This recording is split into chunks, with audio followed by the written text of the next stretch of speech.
इसके बारे में बात करते हैं कि वहाँ पे ह्यूमन वेस्ट बहुत ज़्यादा है कैंप 4 के आसपास हाँ, और बॉडी भी बहुत सारी पड़ी हैं और कई बार आपको बॉडी के या तो बगल से या उसके ऊपर से निकल के जाना पड़ता है। बिल्कुल, तो आपको ऐसा देखना हुआ? बिल्कुल।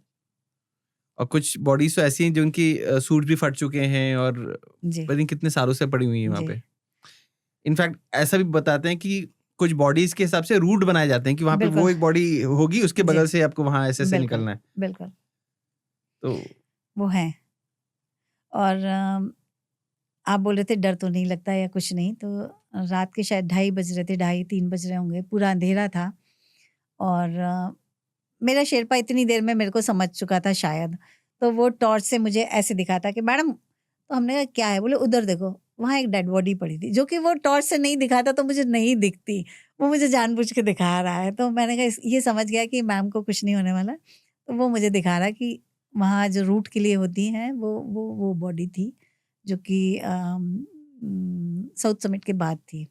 और वहाँ बॉडी या जो वेस्ट की बात कर रहे हैं, मैं बताना चाहूँगी कि जब मैं 23 में थी तब ज़्यादा वहाँ था, लेकिन नेपाल गवर्नमेंट और बाकी सारी कंपनीज़ ने मिलके वहाँ काफ़ी काम किया है और वहाँ काफ़ी सफाई हो चुकी है।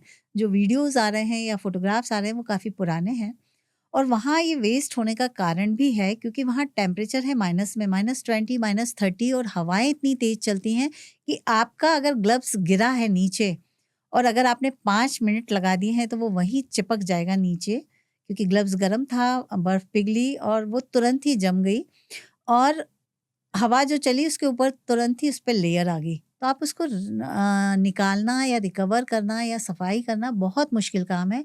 लेकिन उसके बाद में भी नेपाल गवर्नमेंट और बहुत सारे ऑर्गेनाइज़ेशन मिलकर वहाँ पर सफाई कर रहे हैं और काफ़ी उन लोगों ने सफाई कर दी है, वहाँ वेस्ट को उन्होंने इकट्ठा कर दिया है।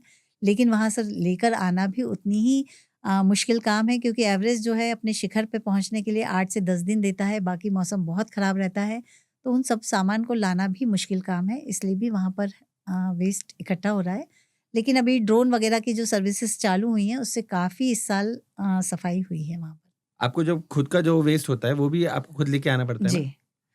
ये तो क्लाइंबर की अपनी वो है, कई क्लाइंबर्स लाते हैं, कई क्लाइंबर्स छोड़ के आते हैं, लेकिन मैंने अपना पूरा सब लेकर आई थी।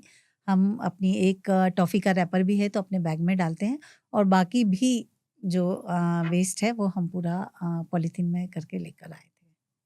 अब तो शायद मैंडेटरी भी हो गया ना कि कोई हाँ, अथॉरिटी मैंने है जो पूरा चेक करती है हाँ, इसके बारे में, हाँ, बिल्कुल, कि आप जो लेके क्या जा रहे हो और लेके क्या-क्या आ लेके रहे क्या हो। आ रहे हो, बिल्कुल। और अगर शायद नहीं होता तो उसका सर्टिफ़िकेशन भी आपका शायद कैंसल हो जाता है। हाँ, सर्टिफ़िकेशन कैंसलेशन का तो इतना नहीं सुना है, लेकिन जो कंपनी है, जिसके थ्रू आप गए हैं, उस पे बहुत ज़्यादा वो लोग फाइन्स पेनल्टी लगा लगाते रहे हैं। हैं। हाँ, फ़ाइन बहुत ज़्यादा है, पेनल्टी बहुत ज़्यादा है और वहाँ ऑक्सीजन भी नहीं छोड़ के आना है। ऑक्सीजन सिलेंडर अगर आपकी कंपनी के वहाँ पर मिलते हैं, तो उस पर भी बहुत ज़्यादा पेनल्टी है। तो काफ़ी उस पर काम चल रहा है और लोग कर रहे हैं। तो अभी टेंटेटिवली कितनी बॉडीज़ होंगी अभी भी? अब आपको ये तो नहीं पता क्योंकि काफ़ी बॉडीज़ जो है ना वो अंदर दब चुकी हैं, उसके ऊपर बर्फ़ आ चुका है, तो ऐसे तो नहीं पता है। अब ये तो क्या है कि नेपाल गवर्नमेंट या उनके पास ही इसका सारा कुछ डेटा होगा। बाकी रास्ते में कई जगह आपको सिर्फ़ कोट नज़र आते हैं।